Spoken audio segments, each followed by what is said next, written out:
नमस्कार, बहुत स्वागत है आपका स्वदेश न्यूज में। मैं हूं आपके साथ अंशुल शर्मा। चार बड़ी खबरें आप देख रहे हैं, तो आइए नजर डालते हैं कि आज की चार बड़ी खबर कौन सी है। पहली बड़ी खबर की ओर रुख करेंगे, जहां पर यूपी में तीसरे चरण के लिए आज थम जाएगा प्रचार। 16 जिलों की 59 सीटों पर रविवार को मतदान होंगे। दोनों ही प्रमुख दलों भाजपा और सपा के लिए ये अहम चरण है। दूसरी बड़ी खबर मिलेंगे, जहां पर तीसरे चरण में पहले कानपुर में नेताओं का जमावड़ा। बीजेपी की तरफ से मैदान में सीएम योगी, सपा सुप्रीमो अखिलेश यादव भी अपने प्रत्याशियों के लिए प्रचार करेंगे। कांग्रेस के प्रमोद कृष्णम भी झोंकेंगे पूरी ताकत। तीसरी बड़ी खबर मिलेंगे, जहां पर शिवराज कैबिनेट की अहम बैठक। आज कई अहम प्रस्तावों पर लग सकती है मुहर। सरकार व्यापम का नाम बदलकर कर्मचारी चयन बोर्ड करेगी। और चौथी और अंतिम बड़ी खबर मिलेंगे, जहां पर एमपी में कांग्रेस संगठन का चुनाव कार्यक्रम जारी। 21 जुलाई से 20 अगस्त के बीच होगा प्रदेश अध्यक्ष का चुनाव। 31 मार्च 2022 तक सदस्यता का काम होगा पूरा।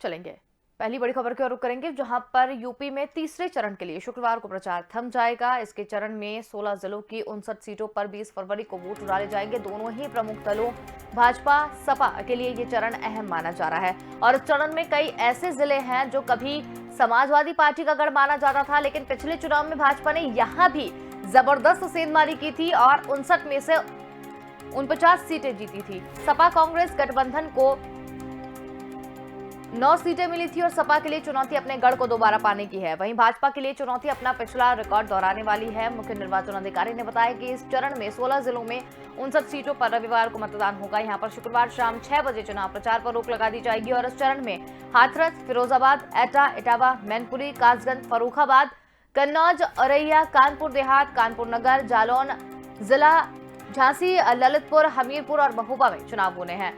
जिला निर्वाचन अधिकारियों ने कहा कि जिन जिलों में चुनाव होना है वहां पर बूथों पर सभी जरूरी सुविधाएं उपलब्ध करवाई जाएगी। तो बड़ी खबर आपको बता रहे हैं और ज्यादा जानकारी के लिए यूपी अकील सिद्ध के हमारे साथ यहाँ पर जुड़ गए हैं। जी अकील जी, आज तीसरे चरण का जो चुनाव प्रचार है वो थम जाएगा, क्या कुछ अधिक जानकारी?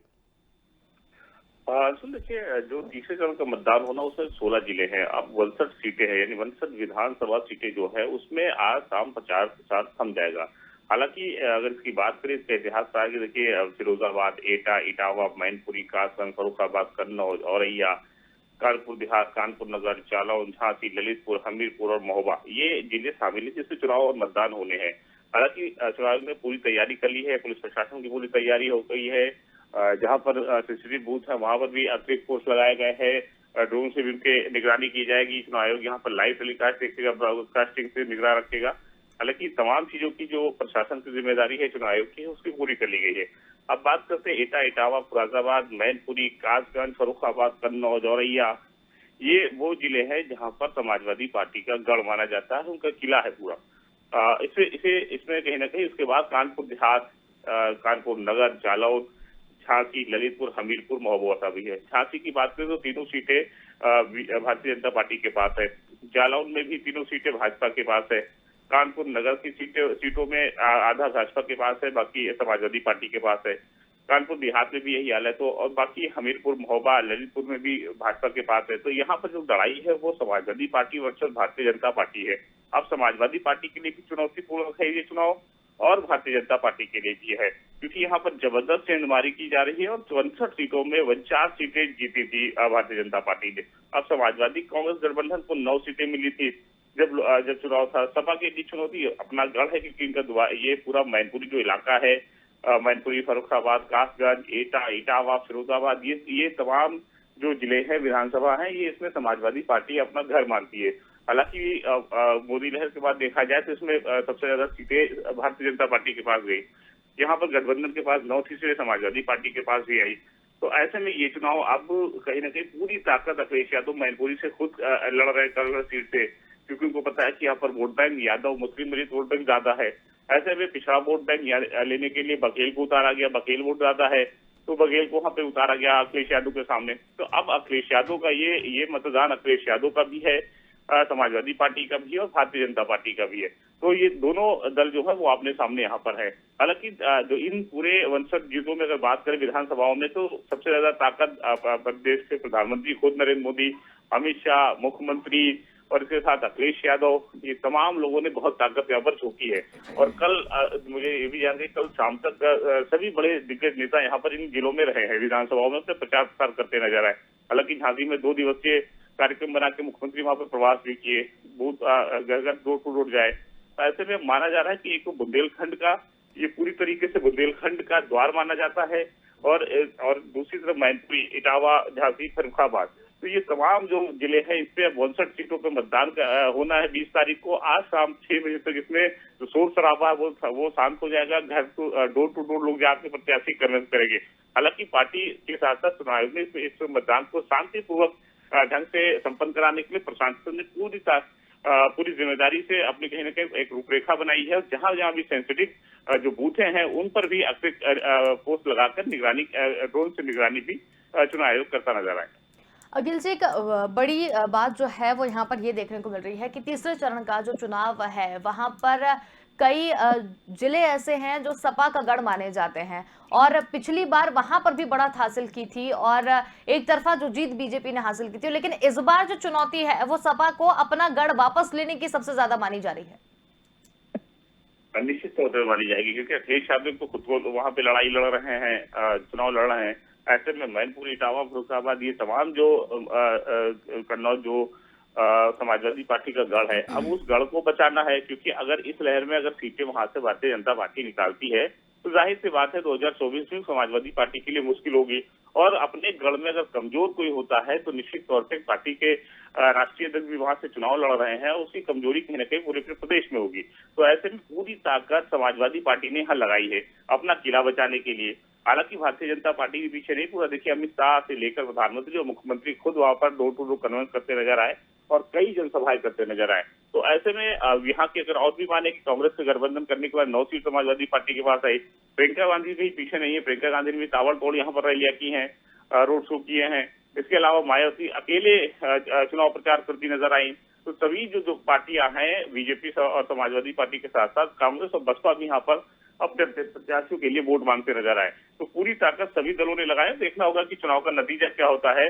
तीसरे क्रम के इन 62 सीटों पे कहीं न कहीं निश्चित तौर पे जो 62 सीटें हैं उस पर भारतीय जनता पार्टी और समाजवादी पार्टी जिस तरह लड़ाई लड़ रही है, उसके बीच में कहीं न कहीं कांग्रेस और बसपा भी अपने अपने प्रत्याशियों को जिताने के लिए ताबड़तोड़ ले जाएगी।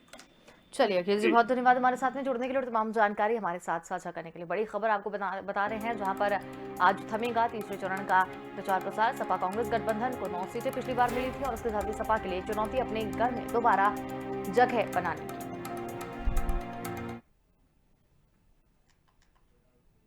चलिए बढ़ेंगे दूसरी बड़ी खबर की ओर, जहां पर यूपी विधानसभा चुनाव के लिए तीसरे चरण से पहले कानपुर में सियासत चढ़ गई है। वहीं 18 फरवरी को कानपुर में नेताओं का जमावड़ा है। बीजेपी की ओर से चुनाव प्रचार के आखिरी दिन खुद सीएम योगी आदित्यनाथ शहर में 2 सभाएं करेंगे। कल्याणपुर, गोविंदनगर, किदवई नगर और छावनी विधानसभा में भाजपा प्रत्याशी के लिए वोट मांगेंगे। वहीं सपा सुप्रीमो अखिलेश यादव भी अपने प्रत्याशियों के लिए प्रचार करेंगे। इन सबके बीच कांग्रेस भी अपने वरिष्ठ नेता आचार्य प्रमोद कृष्णम को कानपुर भेजकर जमीन तलाशने की कोशिश कर रहे हैं। आचार्य प्रमोद नुक्कड़ सभाएं और प्रेस वार्ता कर वोट बैंक मजबूत करेंगे। सीएम योगी कल्याणपुर और गोविंदनगर विधानसभा की संयुक्त जनसभा को संबोधित करेंगे और उसके बाद सीएम हेलीकॉप्टर से संजय वन पर बने हेलीपैड पर उतरेंगे। वहीं अखिलेश यादव कैंट, फूलबाग, नवाबगंज होते हुए आर्यनगर विधानसभा और सीसामऊ विधानसभा में रोड शो कर पार्टी के प्रत्याशियों के लिए वोट मांगेंगे। इधर तीसरे चरण में चुनाव से पहले कांग्रेस भी पूरी ताकत झोंकने की तैयारी में है। आज शहर में कांग्रेस के वरिष्ठ नेता आचार्य प्रमोद कृष्णम वोट बैंक मजबूत करने का प्रयास करेंगे। आचार्य प्रमोद कृष्णम शहर में विभिन्न जगहों पर नुक्कड़ सभाएं करेंगे और इसके साथ ही वो प्रेस वार्ता कर कांग्रेस के विजन को कानपुर की जनता के सामने रखेंगे। तो आज सियासी सूरमा जीत का मंत्र देते हुए नजर आएंगे। ज्यादा जानकारी के लिए हमारे साथ संवाददाता अविरल अग्निहोत्री जुड़ गए हैं। जी अविरल, आज जीत का मंत्र सियासी सूरमा देते हुए नजर आएंगे। भाजपा की ओर से चुनाव प्रचार के लिए सीएम योगी मैदान में है, क्या कुछ अधिक जानकारी? जी अंशुल, निश्चित रूप से देखिए कि जो ये लोकतंत्र का महापर्व है, ऐसे में तीसरे चरण का मतदान आज जो है वो चुनाव प्रचार आज समाप्त हो जाएगा।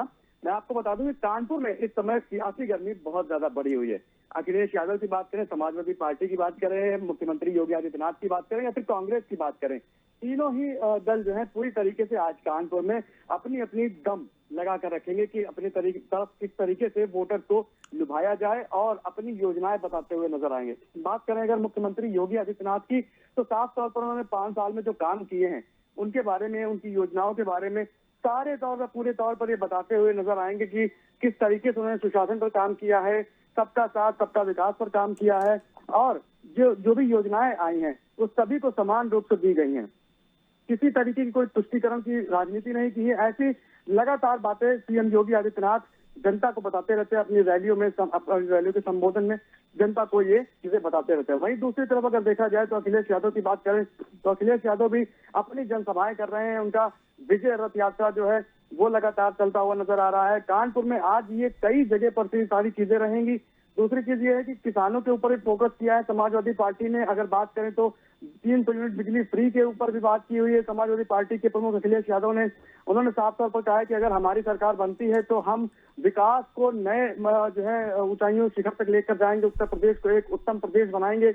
इस तरीके की तमाम चीजें वो भी अपने रोड शो में करते हैं और भारी भीड़ जो है वो नजर आती है अखिलेश यादव के रोड शो में भी। दूसरी तरफ अगर और देखा जाए तो कांग्रेस की तरफ से बात करें तो कांग्रेस भी अपनी सियासी जमीन तलाश रही है। हालांकि उतनी मजबूती के साथ नजर नहीं आ रही, लेकिन फिर भी पूरी तरीके से मैदान में है। आज आचार्य प्रमोद कृष्णम भी जो है जमकर सभाएं करेंगे, कांग्रेस के प्रति वोटर्स को लुभाने की कोशिश करेंगे कि किस तरीके से आखिर कांग्रेस भी जब सत्ता में होती है तो कैसे कैसे जो है वो ऑफर्स देती है अपने वोटर्स को, जनता के प्रति कितना समर्पित रहती है। तो इस तरीके की तमाम बातें आचार्य प्रमोद कृष्णम जी करते हुए नजर आएंगे और 2022 के विधानसभा चुनाव में जीत कैसे हासिल की जाए ये जीत का मंत्र देंगे। अंशुल बिल्कुल, तो इसमें जो समीकरण बनते हुए नजर आ रहे हैं विरल, किस तरीके के समीकरण जो है वो बनते हुए नजर आ रहे हैं? क्योंकि अगर सपा की बात करें तो वो जनसभा या रोड शो कर दे, जमावड़ा बहुत सारा होता है जिसको देखकर भी कई बातें जो है वो निकलकर सामने आती है। बीजेपी को लेकर कई तरीके की चीजें जो है वो भी निकलकर सामने आ रही है। जी देखिए अंशुल, साफ तौर पर आप ये समझिए कि जिस तरीके से उत्तर प्रदेश के मुख्यमंत्री योगी आदित्यनाथ ने अपने कार्यकाल के दौरान में माफियाओं पर जो है बहुत तेजी से हमला किया है, माफियाओं गुंडागर्दी पर लगाम लगाने की कोशिश की है, बुलडोजर चलाया है, तो ऐसे कहीं ना कहीं जनता इस को भी साफ तौर पर अपनी तरफ ये देखती है कि सुरक्षा का माहौल बनाया हुआ है। और इसी मेन मुद्दे को लेकर मुख्यमंत्री योगी आदित्यनाथ साफ तौर पर जनता को संबोधित करते हैं और गुंडे माफियाओं की बात करते हुए नजर आते हैं, सुरक्षा प्रदान करने की बात करते हैं, महिला सशक्तिकरण की बात करते हैं, महिलाओं के उत्थान की बात करते हैं, युवाओं के लिए बात करते हैं, तो सुरक्षा का जो माहौल देने की बात करते हैं, साथ ही साथ जो है रोजगार की बात करते हैं। मुख्यमंत्री योगी आदित्यनाथ कहते हैं कि हमने तुष्टीकरण की राजनीति नहीं की और परिवारवाद की राजनीति समाजवादी पार्टी के ऊपर लगाते हुए नजर आते हैं। हालांकि दूसरी तरफ अगर देखें समाजवादी पार्टी की बात करें तो अखिलेश यादव भी छोटे छोटे दलों के साथ में मिलकर उन्होंने भी एक बड़ा गठबंधन तैयार किया है, तो कहीं ना कहीं भाजपा के लिए भी मुश्किल पैदा करने जैसी स्थिति है। अगर आप ये समझे कि जो अखिलेश यादव अपना रोड शो करते हैं तो उस रोड शो के अंदर में जो भीड़ आती है वो भी कहीं ना कहीं भारतीय जनता पार्टी के लिए चिंता का विषय बनती है। लेकिन अब ये देखने वाली बात होगी कि 2022 के विधानसभा चुनाव में जो वोटिंग हो रही है वो जनता किस आधार पर वोट कर रही है और कैसे जो है ये जीत का मंत्र जो नेता दे रहे हैं, तो क्या जनता को वास्तव में समझ में आ रहा है। तो देखने वाली बात ये हुई कि 2022 में कौन सी पार्टी तो 2022 के विधानसभा चुनाव में जीत हासिल करती है। अंशुल चलिए विरल, बहुत धन्यवाद हमारे साथ में जुड़ने के लिए, तमाम जानकारी हमारे साथ साझा करने के लिए। जीत का मंत्र आज सियासी सूरमा देते हुए नजर आएंगे। आखिरी दिन खुद जीत का मंत्र वो देंगे। सपा सुप्रीमो अखिलेश यादव ने अपने प्रत्याशियों के लिए प्रचार भी किया। एक और बड़ी खबर की ओर करेंगे, जहां पर आज शिवराज कैबिनेट की एक बड़ी बैठक है। 11 बजे इस बैठक में कई अहम प्रस्तावों पर मुहर लग सकती है। प्रदेश में रेत परिवहन में लगे वाहनों से टैक्स वसूला जाएगा और इसके लिए लोक निर्माण विभाग ने प्रस्ताव तैयार कर दिया। अंतिम निर्णय के लिए मुख्यमंत्री शिवराज सिंह चौहान की अध्यक्षता में प्रस्तावित कैबिनेट के समक्ष रखा जाएगा। अनुमान है कि इससे साल भर में 170 करोड़ रुपए की आय होगी। वहीं मध्य प्रदेश व्यावसायिक परीक्षा मंडल यानी व्यापम का नाम बदलकर कर्मचारी चयन बोर्ड करेगी। इसके साथ ही प्रशासकीय नियंत्रण, तकनीकी शिक्षा, कौशल विकास और रोजगार विभाग की जगह सामान्य प्रशासन विभाग को भी सौंपा जा सकता है। व्यापम द्वारा आयोजित सरकारी नौकरी और मेडिकल कॉलेज की प्रवेश परीक्षाओं में बड़े पैमाने पर गड़बड़ी सामने आई थी और सीबीआई जांच तक हुई थी। इसके साथ ही नर्मदा एक्सप्रेसवे को शिवराज कैबिनेट आज सैद्धांतिक मंजूरी दे सकते हैं। बड़ी खबर आपको बता रहे हैं, शिवराज कैबिनेट की बड़ी बैठक आज है। कई अहम प्रस्तावों पर मुहर लग सकती है। कई बड़े प्रोजेक्ट को भी आज मुहर लगाई जा सकती है। दोपहर 11 बजे अहम प्रस्तावों पर मुहर लग सकती है। इस वक्त की बड़ी खबर आपको बता रहे हैं, शिवराज कैबिनेट की बड़ी बैठक आज, इसके लिए लोक निर्माण विभाग ने भी तैयारियां शुरू कर दी है। अंतिम निर्णय के लिए मुख्यमंत्री की अध्यक्षता में बैठक होगी।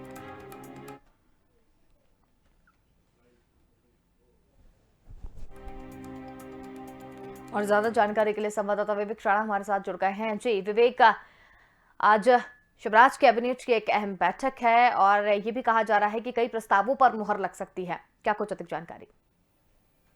जी अंशुल, मुख्यमंत्री शिवराज सिंह चौहान की आज कैबिनेट बैठक है और कैबिनेट की बात की जाए तो कैबिनेट में जो अहम विषय हैं उन पर तो चर्चा की जाएगी, साथ ही जो महत्वपूर्ण प्रस्ताव है उनको मंजूरी दी जाएगी कैबिनेट पर। मगर बात की जाए मध्य प्रदेश की, तो मध्य प्रदेश में जिस प्रकार से कई सालों से कोरोना संक्रमण का दौर चल रहा था, जिसके कारण आय के जो स्रोत थे, यानी बात की जाए प्रदेश सरकार की, तो आय के स्रोत बढ़ नहीं पा रहे थे, जिसके चलते अब प्रदेश सरकार ने एक विचार किया है कि जो रेत परिवहन जो वाहन है उन पे टैक्स लगाया जाए, जिसके लिए बात की जाए लोक निर्माण विभाग का जो प्रस्ताव है वो तैयार हो गया है। और मुख्यमंत्री शिवराज सिंह चौहान, संभावना ऐसी लग रही है कि आज इस महत्वपूर्ण प्रस्ताव को मंजूरी दे सकते हैं। जिससे बात की जाए प्रदेश सरकार की, तो लगभग 170 करोड़ रुपए का सालाना जो लाभ है वो प्रदेश सरकार को इस परिवहन में जो टैक्स जो लगाया जाएगा उससे वसूली के दौरान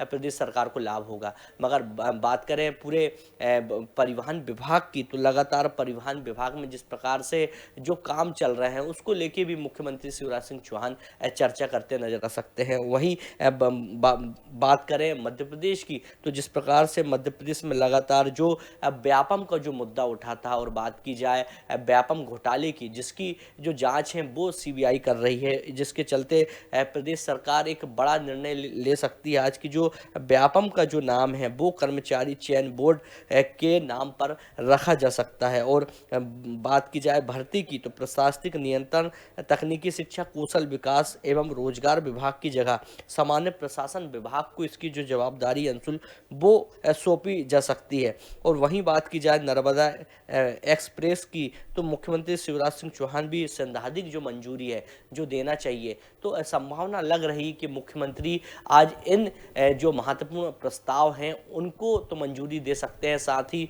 मध्य प्रदेश में जिस प्रकार से किसान को मुआवजे देने को लेकर बीते 2 दिनों से मुख्यमंत्री शिवराज सिंह चौहान लगातार जो ओलावृष्टि और जो किसानों की जो बिन मौसम बरसात के कारण जो फसल नष्ट हुई है उन किसानों को भी राहत देते नजर आ रहे हैं। तो संभावना ऐसी लग रही है कि और भी मध्य प्रदेश में जिस प्रकार से जो किसान हैं जिनकी ओलावृष्टि से और बिन मौसम बारिश से फसल नुकसान हुई है, उनको एक बार फिर जो मुआवजा है वो कहीं ना कहीं प्रदेश सरकार बड़े पैकेज के तौर पे देती नजर आ सकती है। जी बिल्कुल विवेक, बहुत धन्यवाद हमारे साथ में जुड़ने के लिए, तमाम जानकारी हमारे साथ साझा करने के लिए। तो ये बड़ी खबर आपको बता रहे हैं जहां पर आज एक अहम बैठक कैबिनेट की यहाँ पर है। चलिए अगली बड़ी खबर की ओर करेंगे, जहां पर भारतीय राष्ट्रीय कांग्रेस के अध्यक्ष और पूरे संगठन के चुनाव का कार्यक्रम तय हो गया है। 31 मार्च 2022 तक सदस्यता का अभियान पूरा कर लिया जाएगा। 1 अप्रैल से 15 अप्रैल के बीच चुनाव में भाग लेने वाले प्रतियोगी की सूची प्रकाशित की जाएगी। 16 अप्रैल से 31 मई के बीच अध्यक्ष और प्राथमिक समितियों की कार्यकारिणी और ब्लॉक कमेटियों का चुनाव होगा। ब्लॉक कमेटी द्वारा ब्लॉक अध्यक्ष और कार्यकारिणी कमेटी तथा पीसीसी के 1 सदस्य का चुनाव होगा। दूसरे चरण में जिला कांग्रेस कमेटी के अध्यक्ष, उपाध्यक्ष और कोषाध्यक्ष का चुनाव होगा। 1 जून से 20 जुलाई के बीच चुनाव होगा और 21 जुलाई से 20 अगस्त के बीच पीसीसी जनरल बॉडी द्वारा पीसीसी अध्यक्ष, उपाध्यक्ष, कोषाध्यक्ष, पीसीसी कार्यकारिणी और एआईसीसी सदस्यों का भी चुनाव होगा। 21 अगस्त से 20 सितंबर तक 2022 के बीच राष्ट्रीय कांग्रेस अध्यक्ष का चुनाव होगा। और ज्यादा जानकारी के लिए संवाददाता विवेक राणा हमारे साथ जुड़े हुए हैं। जी विवेक, पीसीसी के भी कई तरीके के चुनाव जो है वो भी देखने को मिल रहे हैं। कांग्रेस में अब चुनावों का दौर चलेगा, क्या कुछ अधिक जानकारी? कांग्रेस पार्टी की बात करें तो 2023 के चुनाव के लिए जो कांग्रेस पार्टी है वो लगातार संगठन की बैठक कर रही है। और अब देखने वाली बात यह है कि अब कांग्रेस में जो चुनाव हैं, क्योंकि कई सालों से जो जिला अध्यक्ष हैं वो ही बने हुए हैं, और साथ ही बात की जाए मंडलम की बात की जाए तो कई ऐसे मंडलम हैं जहां पर जो अध्यक्ष हैं उनकी नियुक्ति नहीं की गई है। तो संभावना अब ऐसी लग रही है, क्योंकि जिस प्रकार से एक कल बड़ी प्रेस कॉन्फ्रेंस की गई थी और बात की जाए कांग्रेस पार्टी के जो निर्वाचन पदाधिकारी है उनके द्वारा जिस प्रकार से प्रेस कॉन्फ्रेंस की गई थी उसमें साफ कहा गया था कि 21 जुलाई से लेकर 20 अगस्त तक प्रदेश अध्यक्ष का जो चुनाव है अब वो किया जाएगा। साथ ही बाकी अलग अलग चुनावों की बात की जाए तो जिला कांग्रेस के जो अध्यक्ष उपाध्यक्ष और कोषा अध्यक्ष का जो चुनाव है वो 1 जून से लेकर 20 जुलाई तक होगा और 21 जुलाई से लेकर 20 अगस्त के बीच में पीसीसी जनरल बॉडी का यानी पीसीसी अध्यक्ष उपाध्यक्ष कोषाध्यक्ष पीसीसी कार्यकारिणी और बात की जाए 21 अगस्त से 20 अगस्त तक जो राष्ट्रीय कांग्रेस अध्यक्ष का जो चुनाव है वो किया जाएगा। यानी देखने वाली बात है कि मध्य प्रदेश में 2023 का जो चुनाव है वो बिल्कुल नज़दीक पहुंच गया है और कांग्रेस की जो तैयारी है वो पूरी तरह तेज हो गई, क्योंकि कल की यदि बात की जाए तो कल जिस प्रकार से कांग्रेस के जो प्रदेश अध्यक्ष कमलनाथ उन्होंने बड़ी बैठक की थी और बैठक करने के बाद जो बाकी पदाधिकारी हैं उनको सख्त लहजे से निर्देश दिए गए हैं कि जो जिला अध्यक्ष हैं वो मंडलम में जो जिला के जो अध्यक्ष हैं वो नियुक्त करें, हर मंडलम में अध्यक्ष और जो उसकी बॉडी है वो नियुक्त जल्द से जल्द की जाए। यदि 25 फरवरी तक यदि नियुक्ति नहीं की जाती तो जो जिले के अध्यक्ष हैं वो 26 फरवरी को जो अपना इस्तीफा दे सकते हैं। यानी अब देखने वाली बात यह है कि जो कांग्रेस के जो प्रदेश अध्यक्ष हैं वो अब बिल्कुल फायर रोल पे दिखाई देते नजर आ रहे हैं, क्योंकि बात करें 2018 की तो 2018 में जिस प्रकार से कांग्रेस करीब 15 साल बाद सत्ता में वापसी की थी और बात की जाए कमलनाथ की तो कमलनाथ अपनी जो राजनीति एक्सपीरियंस है, क्योंकि हमेशा से ही जो कमलनाथ हैं वो केंद्र में बने हुए थे और राजनीतिक करियर उनका बड़ा लंबा है और एक्सपीरियंस की बात की जाए तो कई जो चुनाव हैं कमलनाथ ने लड़े हैं। तो अब देखने वाली बात है कि 2023 के लिए जो कांग्रेस पार्टी के प्रदेश अध्यक्ष कमलनाथ वो नई जो तकनीकी जो रणनीति है वो अब बनाते नजर आ रहे हैं। सदस्यता अभियान की बात की जाए तो सदस्यता अभियान को भी तेज गति देने के लिए अब डिजिटल प्लेटफॉर्म का भी कांग्रेस इस्तेमाल करते नजर आएगी। जी बिल्कुल विवेक, ये जो कांग्रेस का जो चुनावी कार्यक्रम है, कई तरीके के चुनाव इसमें होने वाले हैं, तो ये भी कई चरणों में होंगे। कितने चरण में ये चुनाव होंगे? 3 चरणों में कांग्रेस के जो तमाम जो पदाधिकारी हैं उनके चुनाव होंगे, क्योंकि सबसे पहले बात की जाए निचले स्तर यानी मंडलम स्तर की बात की जाए तो मंडलम के सबसे पहले चुनाव होंगे, उसके बाद जिला के चुनाव होंगे, फिर बात की जाए प्रदेश की तो प्रदेश जो कार्य समिति है उसके चुनाव होंगे, उसके बाद जो सदस्य चुने जाएंगे फिर उसके बाद वो पीसीसी चीफ यानी कांग्रेस का प्रदेश अध्यक्ष का जो चुनाव है वो होगा। अब देखने वाली बात है कि कमलनाथ लगातार दौरा कर रहे हैं, बैठक कर रहे हैं और संगठन को मजबूत करने के लिए भी तमाम जो कोशिश है उनकी जारी है। अब 2023 की बात करें तो 2023 में जो कांग्रेस पार्टी जिस प्रकार से संगठन को मजबूत कर रही है उसका लाभ 2023 के विधानसभा चुनाव में कांग्रेस को कितना होता है ये देखने वाली बात होगी। अंशु, चलिए विवेक, बहुत धन्यवाद हमारे साथ में जुड़ने के लिए और तमाम जानकारी हमारे साथ साझा करने के लिए। तो कांग्रेस अपनी जमीन को मजबूत करने के लिए कई तरह के अभियान तो यहाँ पर चला रही है, इसके साथ ही अब नए लोगों को अपॉइंट करने के लिए भी कांग्रेस में भी चुनाव जो है वो 3 चरण में होने वाले। फिलहाल के लिए इतना ही। देखते रहिए स्वदेश न्यूज, क्योंकि सबसे पहले देश।